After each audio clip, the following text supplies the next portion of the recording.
Hello, everybody, and welcome to this new episode of the Indie Diarist podcast. Today with you is your loyal Indie Diarist, Anthony L. Wolf, writer and narrative designer, content manager, all the things that you guys already know. This intro is a bit separate from the actual beginning of the episode because I have a very special thing to announce, which you may have heard in the previous episode, the special one with Kelsey. Now the official Discord server of the Indie Diarist is available. So if you want to be part of a community that is positive, inclusive, please go to theindiediarist.com, and that's where you will find all the relevant links, including a link to the Discord server. I will also put a link to the server, an invite link in the description of the episode. So without further ado, let's get into today's episode, number 11, Evin Oxley.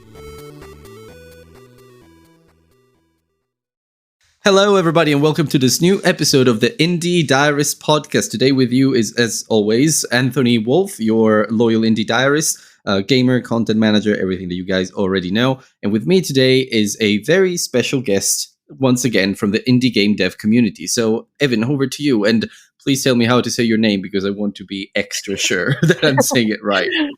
You had it right the first time. Evin. E-V-I-N. Okay. Let's go. Yay, all right. Yeah, I bet you get a lot of different variations of your name from people, I suppose. Recently, so not many people have messed it up. All right, okay. That's good. Funny. And is your I've your last name Oxley? Is that right? Yeah. Okay, great. Yeah. Yep. Okay. So Evin Oxley, who's a young developer from the indie game dev community. You're just a student right now, aren't you? Well, actually, Yep. Tell me a bit about yourself. What do you do? Where are you based? And what are you doing right now? I'm based in England, and I'm currently on my second year of uni for games development. So for the past 2 years, I've been learning to make games. It's like I've done a couple tests in the past on a good old engine called Wolf RPG Maker, but they weren't really too big. But now I'm kind of learning to use engines, so got Unity on my belt. Unreal I do not like, but it's there as well. Okay, yeah, well, a lot of people prefer Unity over Unreal. I think it's an acquired taste because a lot of people then do the transition from Unity to Unreal when they go AAA or something like that. You kind of have to. Yeah, you kind of have to, but because it's kind of an industry standard. But yeah. Yep. So what are you studying specifically? You're just doing game development, just a course? The course itself is called Games Development. Okay. But it's kind of just like aiming to dabble you in different engines and everything. So this year we've done all Unity last semester, and this semester is more aimed towards Unreal. First year we done a lot on Visual Studio, so we use C++. So it's just kind of bit everywhere, but it's been helpful, I guess. Yeah, well, I mean, judging by the games that you've already developed, I think it has been very helpful. But we'll get there in later on in a little bit. But just as a little icebreaker, what's one game you think everyone should play at least once? Ooh. Just in general? Yeah, it could be an indie, it could be a AAA, it could be anything that you like. I mean, one of the ones I always suggest to people whenever they ask me something like this is Yume Nikki, because me and my love for little indie horrors. Because Yume Nikki is a great starting point whenever it's to do anything horror games, because it's such an out there game. It was one of the first of its kind. And usually if you like Yume Nikki, you're probably going like more indie horrors, and if you don't like it, then we know off that going, maybe. I never heard of that game actually, and Really? And I play quite a bit of indie horrors. So what's it spelled? How do you spell it? I mean, you might also know it as Future Diary. No, Dream Diary. I got it confused with the anime. Right. Okay. Okay. Yeah. I'll look it up. Yumenikki. All right. Okay. I will definitely look it up after this because there is a free version on Steam. All right, I'll tell you that much. Do not go for the paid version. The remake is not that good. Okay. It's 3D, but I mean, it's good in its own way. If you want the original vibes, go for the 2D one. All right, I see. Okay. So I suppose it's yeah. All right. So well, yeah. That's I love indie horror games in general, and a small horror game that I remember is like I think it's Detention called. Yeah, it is called Detention. Yeah. I don't know if you've played that one, but it's like a very, very nice horror game that if you like horrors, you're going to enjoy a lot. I think it's Red Candle Yeah. Games, the Yeah, developers. Got also a few issues because it got banned in Asia over some references to but anyway, let's not go who does there. that? Yeah, let's not go there. But yeah, so let's move on to some more questions about games. Actually, which games do you remember playing growing up, and do you think they're affecting your current development? I mean, I'd say the visual art styles maybe have been affecting me because I grew up on a lot of like Ratchet and Clank, Spyro, Skylanders, with like it's gonna sound really out there now, just compared to those ones. I played a lot of like Halo and everything growing up, so it was just Okay. a little bit everywhere, Uh-huh. but also it kind of helped because like a lot of my style also come from a lot of the indie games I played growing up. So we've got like the typical like was it Ebe, Yuminiki, Limbo, Inside, Crooked Man, and just those kind of games. Right. So kind of just dabbled in everything and just here I am. Okay. Yeah, Like, well, looking around, what else I missed? that's pretty much a lot of the things that you mentioned are also what I grew up playing with. Like I played a lot of platforms. A lot of there was Mickey's Wild Oh, Adventure on PS1. That was a nightmare of a game, but I loved it. It was my very first proper game for a game console, and my first gaming console was a PS1. So that was really cool. I guess my next question for you is, when did you realize you wanted to be a game developer? Like, did you have like a haha moment or something like that? I don't believe I did. It was more of just an impulse decision because when I was coming out of my A levels, they were like, "So you could go in for anything," and I was like, "I don't know what to do." And I'm like, you know what? I play games. I do art quite a bit because back then I was only really an artist. I was just like looking at my skill sets, and I'm like, you know what? I want to relearn how to code because all I've done in the past, or at that point, was just Python coding, so I could only do it like Right, okay. in the actual shell. So I've made like RPGs. I've done the Battleship remake at some point, all just in the shell, just pure text. But I was like, you know what? I kind of want to relearn how to code. So I was like, you know what? Games, art, code, Right. make game. So you're saying it's basically game development puts together all of your major skills and the things that you like the most. So I suppose, yeah, right. That I think that's for a lot of people. Yeah. Oh hell. Yeah. Right. Well, then let's get into some more development focused questions. So I think I've played a few of your games, including The Spirit's Tale and Lucidity, and I think Lucidity is just lovely. It's the fact that it gets you thinking. So it's already a bit different from The Spirit's Tale, at least the bit that I've played. So they both look lovely. Do you have any funny memories or fun facts about the development of those? I suppose you will. Lucidity, I definitely had quite a few problems with getting the doors working. I don't remember why, but for some reason, the doors were not working. So either I could get them like working with collision, or the player would just clip through it for literally no reason. There was times where the doors were just like, you know what? Let's not open, but we're going to show as if we're open. It's like, why? I literally destroyed you. Why are you working? Wait, so, what did you use? Did you use Unity? Did you use Unity to develop Lucidity as well? Yeah. Okay. Yeah. Right. Well, I don't know why, but all the doors. All the ones I have. Yeah, I don't know why, but doors are the nightmare of game designers and programmers. It's always been like that. It's like a recurring meme. I see it online everywhere. It's just, yeah, everyone hates doors, and I suppose there's a reason for that. So, Never again. Oh, there is a reason why Kiki's here does not have doors. I am not going through that again. Never doors. Never again. Right. Well, apart from doors and looking at how doors move in real life, what's your biggest source of inspiration? Oh, I didn't do that. Oh god, I didn't even look at door animation. I just destroyed them. My biggest source of inspiration. I think it's. Do you look at other games? Do you look at art or something like that? I kind of just spin off of my own style and what I see around. Just like, you know what, this works. Oh my god, whoa, it looks cool. But on a more like serious point of view, I guess I look more at other indie games because I've delved so Okay. far down into the indie horror, so I find like a lot more niche stuff, and I'm like, you know what? I like this, grab Hmm. mine. I like this, grab mine. Just messing about with it while just building off Hmm. of like what I already know or whatever. Because there's times where I've made a game and everyone's like, oh, it reminds me of this. I'm just like, yeah, okay, I see it now. Just like staring at it for like a solid 5 minutes, going, yep, yeah, that makes sense. Yeah, That yeah. it makes sense.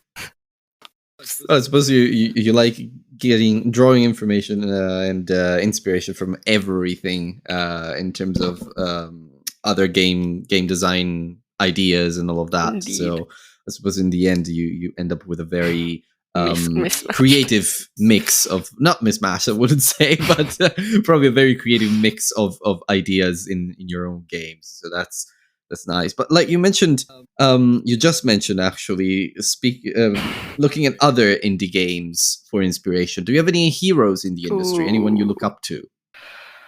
I wouldn't say I have like heroes, but like specifically, whenever I think of like a game designer or developer in there, I always think of Uli, like the creator of like Crooked Man, like Strange Man series, and like Okay. those ones. I don't know why, but every time I think of like indie horrors or just like indie games in general, just in games in general, I'm always like, everyone, check out Uri, please. But All at the right. same time, Okay. I'm there going, it's not usually one of the best ones to dive into first, just because it's a lot more very triggering topics kind of thing. You mean Nikki's a bit Mhm. more vague about it, but it's Okay. like, Well, I'll check all of these out because I haven't played that one either. So I yeah, can that's send you over everything afterwards. yeah, I would love that. Okay, so well, that's interesting. A lot of people say different. They have different answers to this question. Of course, everybody has different heroes, but a few that have come up are like Thomas Brush and David Whaley, all those indie game entrepreneurs who are just trying to spread the knowledge about how to make games and make a living out of them. And then there's people who just look up at other developers and all that. For me, I have a lot of heroes in writing, maybe not necessarily in game development, but yeah, there are some game developers I look up to because they're just so incredible. Yoko Taro is one of them. Oh, I don't know if you played true. Nier. Yeah, Yeah. I was literally reading the Nier book the other day. Like one of the Nier Oh, books the other really? day, Okay. yeah. I have it like right beside Yeah. me. I was like, oh, Yeah. No, I so mean, in terms of writing, that's top tier. It's just I love everything that he does and he directs. Of course, there's also a team behind him. oh yeah, obviously. So something about your life as a game development student. What's the biggest challenge you think you're facing right now as a student? I think currently it's getting my head around like the different engines, because Hmm. it's like the way they teach you like the base premise of them. So it's like, oh, this is Unreal. You can do this kind of things. It really excels in this, but not this. But it doesn't really Hmm. dive into like how to actually learn the engine. So we kind of have to go out on our own to learn it and then adapt what Hmm. we've been taught in the lectures into the games itself. And it's like, Hmm. how do we do this to this to this? Yeah, I guess. What? Yeah, it's the theory versus practice issue. Yep. I guess Mm. when it came to, I don't know, even studying math, for example, then applying it to problems, that was that was a whole other level. I know that one. Yeah, I could see the struggle. I like the Um, maths. English, on the other hand, was where I struggled. No.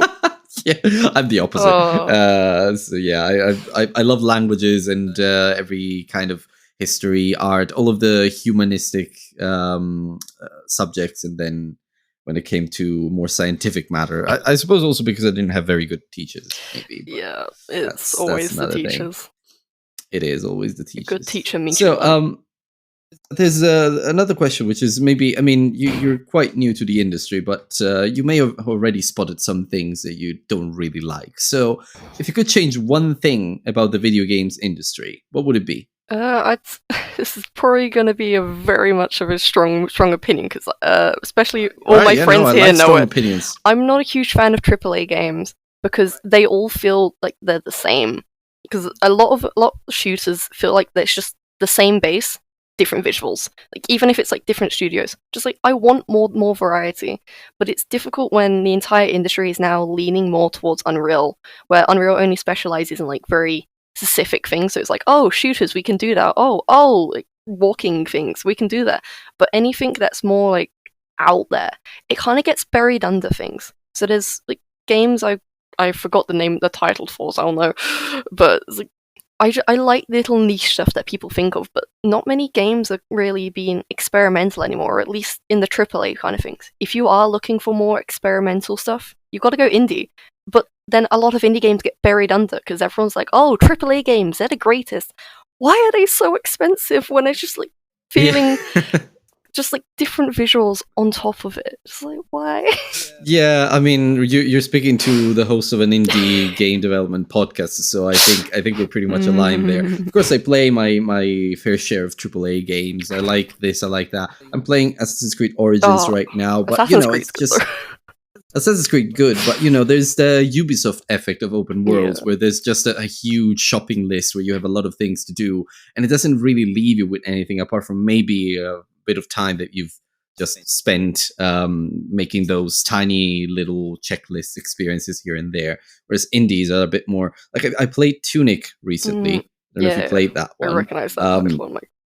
Yes. One of the things that I love about Tunic is the fact that it basically your quest list, so to speak, is that how can I put it to you? It's like, the little handbooks that you used to get with old games, like with PS1 games and all of that. Then on PS2, some of them, that generation, that they had some handbooks, but then they kind of phased them out on PS3 and afterwards. And they are very beautiful pieces of vintage collectibles, because you have like those huge, thick handbooks in some cases, like the Crash Bandicoot one, that were basically an explanation for the whole game. Yeah, basically you have this thing, but in-game with Tunic. And you collect pages of the manual as you go on, and those pages tell you where to go. They give you the map, they give you the rules of the game, they give you maybe even solutions to puzzles that lead you to the true ending. And I think that's a very clever use of game design, and also using like collectibles in game to push you to explore more. It's just Tunic is an amazing little game, and I feel like that kind of experimentation you don't really see in the AAA realm, as you said. There are sometimes those games that experiment a bit more. I suppose Nier Automata could be defined as a AAA because there's Square Enix behind it, and then all of that. But at the same time, there's so few and far in between that finding one that really experiments with game design is completely, it's totally difficult, almost impossible. So yeah, in other words, completely aligned on that. AAA. Although maybe, what do you think about the most recent years? Because in most recent years, I think AAAs have, at least publishers have understood the value that comes from indie games, and they've started experimenting a bit more. But have you seen that kind of drive in recent titles, or do you think it's still... Admittedly, I don't look into AAA games too much, so I can't actually think of any off the top of my head from recent years, because the only ones I really know are quite old at this point in like the premise of game industry. So I'm just saying, of course. Don't think I remember any. Well, what I like about indies is the approach to narrative, for example, and how deep and emotional and personal it feels. And I think, for example, the fourth God of War from 2018, that achieved it very well. There's like, of course, it's still a AAA, and it still has the AAA formula of frenetic, dynamic combat and all of that, which you can still find in indies, but yeah. But the approach to narrative, I think they really nailed it there. So yeah, maybe check it out. You may enjoy it. I've been meaning to check it out because some of my mates are really into God of War, so I keep hearing snippets from them. I'm like, ooh, maybe I will check it out. But then at the same time, I was talking with one of my mates this morning and like last night about like Persona things. So I'm just here going, interesting. Maybe I need to delve more into Persona stuff again. But... I think Persona is like, I haven't played Persona 5, but my girlfriend has, and she thinks it's amazing, and a lot of people think it's amazing. So yeah, I would definitely check it out. I played some things from Atlus, like Catherine, and their style is very recognizable. Oh so, yeah, definitely. Yeah, it's like unique. They're working on new games at the moment. I just keep seeing snippets because my housemate keeps sending me, and I'm like, yes, they look so cool. But also, it's like it's going to be good because it's on the Persona series. Exactly, and also as an artist, you're going to love it. Oh yeah, it's just all that. Not a bad word I can say about their visuals. Not a bad word. Absolutely, they know what they're going for. Well, I guess we're heading towards a wrap up. Imagine to travel in time and meet your older self, like about 10 years from now. What do you hope to find in that person? Honestly, I hope that they found whatever they were looking for. Because at the moment, I'm kind of just experimenting lost, so I'm hoping that they found something that is a bit more definitive of them, that they can continue having fun with their friends, playing games or making them or whatever we're doing. Because I know we've got a couple plans coming on ahead, so we shall see if it all comes along. If I'll probably continue working on Kiki's here, so maybe seeing how that's progressed and see if there's any fun stories that have come out of it, because my god, there's some fun ones I can think of already. I want to know the stories of all the fails, because they're bound to happen. Well, I didn't think I would ask this question, but actually, I think it fits. What drives you as a game developer? Like, what is it that drives you forward? What do you like, and possibly what do you hate? Gonna be probably one of the most cheesy stances you'll hear for a long time. Seeing people smile. it's the thing that drove me as an artist as well. Because seeing everyone smile, or seeing themselves feel like they're part of the game, has been something that's driven me for a very long time, and it'll probably keep driving me to this day, well, in days ahead, kind of thing. It's nice, especially when you make Easter eggs dedicated to your friends, and then you go back to them and you're like, that little goofball. I need to message them again. No. That's. I'm glad I asked that question, because it's one of the most beautiful answers I got to the questions to that question yet. So yeah, well, it's very noble, and it shows that the moment you start building a community around your games, the people are going to love you very much. Oh yeah, they've definitely, my friends over on Twitter have definitely been supporting my journey and helping me along. Your little cheerleaders, literally, they've taught me so much. I was like, yes, I need to remember this in the future. Right. So this might be a bit of a challenging question for you then. If you had unlimited budget and time, what game would you create? Ooh. The ideal game for you, what would it be? Honestly, not a clue. But I can piece together some random semblance of one. Because I know me and my mates, we've been joking about making this little rhythm game kind of thing, and it'd be really funny to see it actually made. Especially with all our random discussions, just piece everything together and go, so we made it, but for what reason?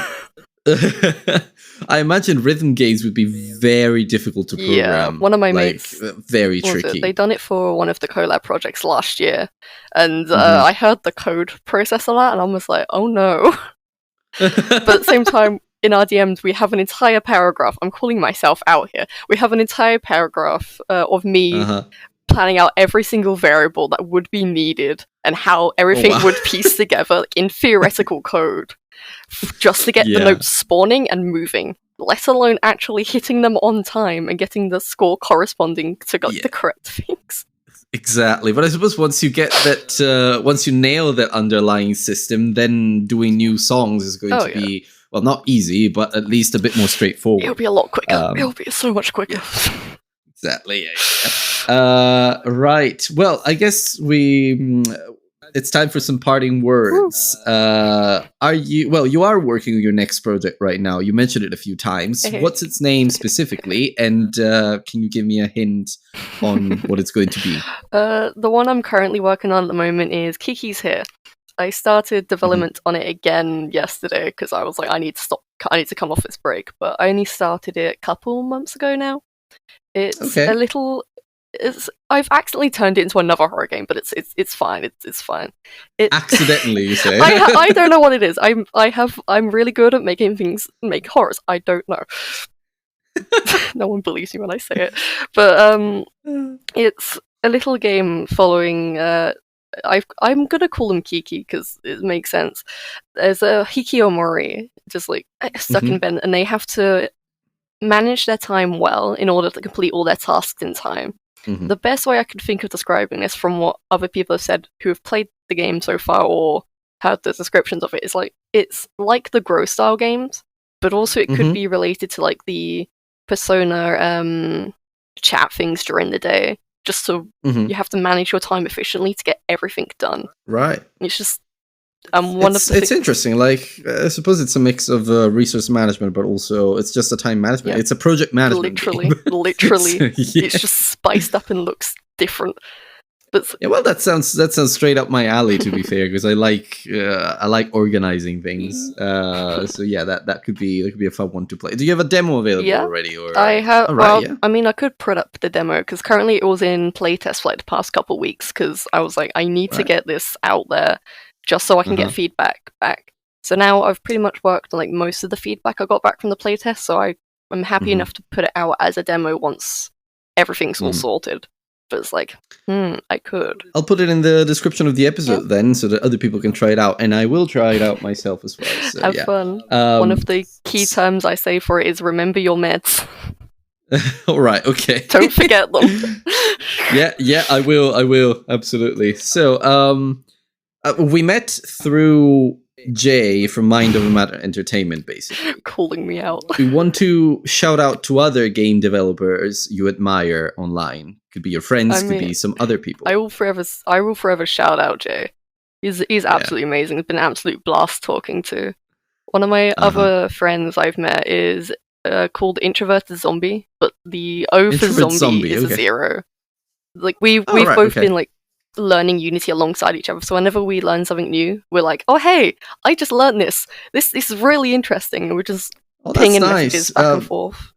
They friend from school or just a random friend online? Just a random friend I made just on my indie journey. I'm like, oh, friend. Right. So, well, 2 are more than enough. And if you want to check out, this is for the listeners, if you want to check out the episode with Jay, that's episode 6. Just came out a couple weeks ago for when I'm recording this episode, but it will be over a month by the time this goes live, I think. So go back to episode 6 and see the chat with Jay. Listen to the chat with Jay, because that was a beautiful episode. Right. So last question for you. Where can other people find you? And if they do, how can they support you? I mean, the easiest way to find me is probably on Twitter under my own name of Evin Oxley. But I also have an itch.io where I keep things updated on like what games I have active. Via these, you can also find like my portfolio. You can find my YouTube channel and just anything else linked to it, where I keep things updated. It's like perfect. Follow my Twitter. You'll see all my funny updates and my random screaming whenever anything goes wrong. Yeah. Well, that's it's going to be fun for everybody who follows you. But yeah, all right. Thank you so much, Evin, for your time. It's been lovely speaking to you, and best of luck with your studies. Thank you. Thanks for having me. It's been an absolute pleasure meeting you.